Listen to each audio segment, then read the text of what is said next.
একটি ভোট কেন্দ্রে উপস্থিত ভোটারদের 55% ভোট পেয়ে একজন প্রার্থী বিজয় হয়েছে। তাহলে একজন পেয়েছে 55%, একজন পেয়েছে 55%, তাহলে অপরজন পাচ্ছে 45%, এটাই তো।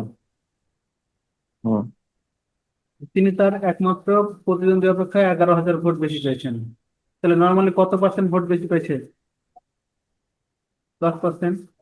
15%। হ্যাঁ, তার মানে বলতে পারেন 10% মানে হচ্ছে 11,000। হুম।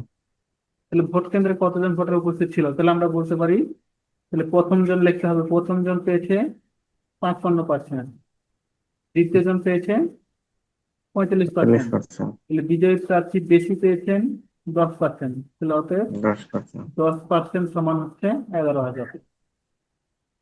তাহলে 100% আচ্ছা, সমান আচ্ছা। একটা শূন্য বাড়ায় দাও। হুম। এটা answer।